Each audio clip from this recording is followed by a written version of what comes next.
বিয়ের ছবি প্রকাশ করে আশীর্বাদ চাইলেন জেফার রাফসান। মধ্যপ্রাচ্যে যুদ্ধের রণডঙ্কা, কাতার ঘাঁটি ছাড়ছেন মার্কিন সেনারা। চরমোনাই পীর মামুনুল হক নিয়ে সংকটে জামায়াত জোট।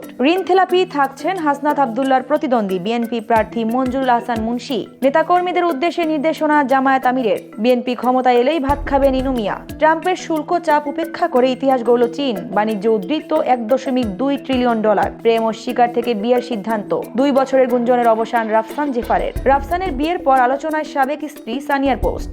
দীর্ঘদিনের গুঞ্জন ও কানাঘুষার অবসান ঘটিয়ে বিবাহ বন্ধনে আবদ্ধ হলেন কণ্ঠশিল্পী জেফার রহমান ও উপস্থাপক রাফসান শাবাব। সাদা প্রিন্স কোটে রাফসান ও জমকালো লাল শাড়িতে জেফার রানীর মতো সাজে উপস্থিত ছিলেন। আনুষ্ঠানিকতার আগেই ফটোশুটের অর্ধডজন ছবি সামাজিক যোগাযোগ মাধ্যমে পোস্ট করেন রাফসান। ক্যাপশনে লিখেছেন, আমাদের নতুন জীবনের পথে পা রাখার এই মুহূর্তে আপনাদের আশীর্বাদ কামনা করছি, বন্ধু, পরিবার ও প্রিয়জনদের ভালোবাসায় ঘেরা হয়ে। ছবির শেষে তারা আরো জানান, আজ আমরা জীবন এক সূত্রে বাঁধছি এবং একসঙ্গে একটি সুন্দর অধ্যায়ের সূচনা করছি। দীর্ঘদিনের বন্ধুত্ব ও জানাশোনার পরই বিয়ের সিদ্ধান্ত নিয়েছেন তারা। কাতারের আল উদেইদ সেনাঘাঁটি ছেড়ে যাওয়ার জন্য সেখানকার মার্কিন সেনা সদস্যদের পরামর্শ দিয়েছে যুক্তরাষ্ট্র। মধ্যপ্রাচ্যের সবচেয়ে বড় এই ঘাঁটিতে প্রায় 10,000 সেনা রয়েছে। রয়টার্সের প্রতিবেদনে বলা হয়েছে, ইরানের চলমান সরকার বিরোধী বিক্ষোভের মধ্যে যুক্তরাষ্ট্র হস্তক্ষেপ করতে পারে এমন আশঙ্কায় এই সতর্কবার্তা দেওয়া হয়েছে। ইরান হুঁশিয়ারি দিয়েছে, যুক্তরাষ্ট্রের যে কোনো হামলার বিরুদ্ধে তারা শেষ বিন্দু পর্যন্ত লড়াই করবে এবং সহায়ক দেশগুলোর ঘাঁটিতেও আঘাত করা হবে। সামরিক উত্তেজনার সঙ্গে সঙ্গে কূটনৈতিক যোগাযোগও বন্ধ,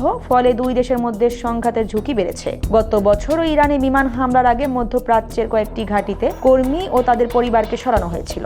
চরমোনাই পীর ও মামুনুল হকের অবস্থানকে কেন্দ্র করে জামায়াত জোটের মধ্যে আসন সমঝোতায় জটিলতা তৈরি হয়েছে। ইসলামী আন্দোলন প্রথমে 50টির বেশি আসনের দাবি তুললেও জামায়াত সর্বোচ্চ 40টি আসন দিতে রাজি। খেলাফত মজলিস ও 25 থেকে 30 আসনের পরিবর্তে মাত্র 20টি পেতে পারে। কেন্দ্রীয় নেতারা এ নিয়ে অসন্তুষ্টি প্রকাশ করলেও চূড়ান্ত সিদ্ধান্ত নেয়ার দায়িত্ব এখন মজলিসে আমেলার উপর। মজলিসে আমেলার বৈঠকে চরমোনাই পীর ও দলের শীর্ষ নেতারা চূড়ান্ত সিদ্ধান্ত জানাবেন। আসন সমঝোতা না হলে কিছু আসনে প্রার্থী স্বাধীন রাখা হতে পারে, যা জোটের ভেতরে অস্থিরতার ইঙ্গিত দিচ্ছে। ঋণখেলাপি থাকছেন কুমিল্লা 4 আসনে হাসনাত আব্দুল্লাহর প্রতিদ্বন্দ্বী বিএনপি প্রার্থী মঞ্জুরুল আহসান মুন্সি। ফলে নির্বাচনে তার গ্রহণযোগ্যতা হারানোর প্রশ্ন উঠেছে। চেম্বার আদালতের রায়ে জানা গেছে, তার কোম্পানি MAM পাওয়ার লিমিটেডের দেনা শোধ না করার কারণে ব্যাংক ঋণখেলাপির তালিকায় তার নাম রয়েছে। এমন পরিস্থিতিতে তিনি জাতীয় সংসদ নির্বাচনে অংশ নিতে পারবেন না বলে জানিয়েছেন আইনজীবীরা। বিশেষজ্ঞরা বলছেন, এ ধরনের প্রার্থী নির্বাচন প্রক্রিয়ার স্বচ্ছতা ও নৈতিকতার উপর প্রভাব ফেলতে পারে। কুমিল্লা 4 অর্থাৎ দেবিদার আসনের ভোটের প্রার্থিতা এখন আপিল ও আদালতের সিদ্ধান্তের উপর নির্ভর করছে, যা নির্বাচনী উত্তেজনা আরো বাড়াচ্ছে।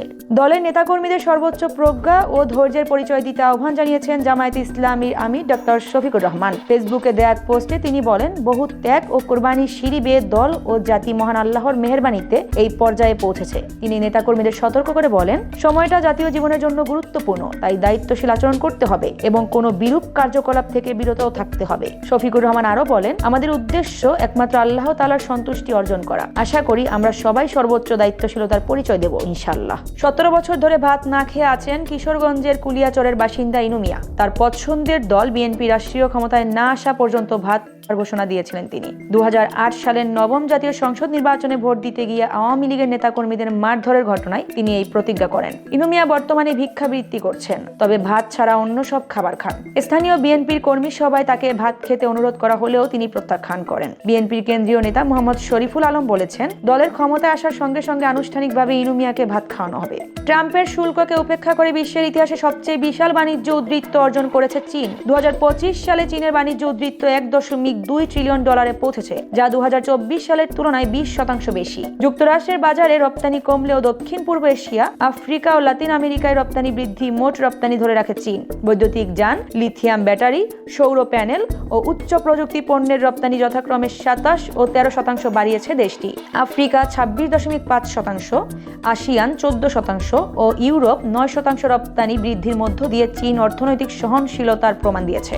অবশেষে নানা আলোচনা সমালোচনার অবসান ঘটিয়ে বিয়ের পিড়িতে বসলেন রাফসান জেফার। প্রেমের গুঞ্জন শুরু হওয়ার পর 2 বছর ধরে বারবার অস্বীকার করা হলেও অবশেষে বাস্তবে পরিণত হলো জেফার রহমান ও রাফসান শাবাবের সম্পর্ক। গুঞ্জনের উত্তরে তাদের ভাষ্য ছিল একটাই, তারা কেবল বন্ধু ও সহকর্মী। জেফার তো একাধিকবার বলেছিলেন, পাবলিক কমেন্ট কিংবা সোশ্যাল মিডিয়ার মন্তব্যের উপর ভিত্তি করে প্রেমের গল্প বানানো ঠিক নয়, একে প্রেম বলে আখ্যা করা হাস্যকর বলেও মন্তব্য করেছিলেন তিনি। এ অবস্থায় রাফসান নিজেই প্রকাশ্যে আনেন তার দাম্পত্য জীবনের ভাঙনের খবর। অনেকের দাবি গায়িকা জেফারের সঙ্গে সম্পর্কের কারণেই নাকি রাফসানের সংসার ভেঙেছে। তবে রাফসানের দাবি হুট করে নয়, বরং 1.5 বছর ধরেই তিনি বিচ্ছেদের সিদ্ধান্তে পৌঁছেছিলেন। রাফসানের বিয়ের পর এবার আলোচনা এলো তার সাবেক স্ত্রী সানিয়ার এক ফেসবুক পোস্ট। এদিকে রাফসান জেফারের বিয়ের খবরে নেটিজেনদের মনে প্রশ্ন জাগে, কোথায় আছেন বা কি করছেন রাফসানের সাবেক স্ত্রী সানিয়া এশা। জানা গেছে তিনি কসমেটিক মেডিসিনের জগতে নিজের ক্যারিয়ার সফলভাবে গড়ে তুলেছেন এবং বর্তমানে এস্থেটিক হাসপাতালে কনসালটেন্ট হিসেবে কাজ করছেন। সামাজিক মাধ্যমে এক পোস্টে নিজের সাফল্যের কথা জানান তিনি। পোস্টের ক্যাপশনে সানিয়া এশা লিখেছেন, এস্তে মেডিকেল বাংলাদেশে 2.5 বছর কাটানোর পর এ অর্জনের মাধ্যমে জীবনের একটি নতুন অধ্যায় শুরু করলাম। অত্যন্ত কৃতজ্ঞতার সঙ্গে জানাচ্ছি যে আমি এস্থেটিক হাসপাতালে একজন এস্থেটিক মেডিসিন কনসালটেন্ট হিসেবে যোগদান করেছি। তিনি উল্লেখ করেন, রোগীদের আন্তরিক সেবা প্রদানের জন্য মুখিয়ে আছেন তিনি। নতুন এই পথ চলায় সবার কাছে দোয়া ও আশীর্বাদ চেয়েছেন এশা।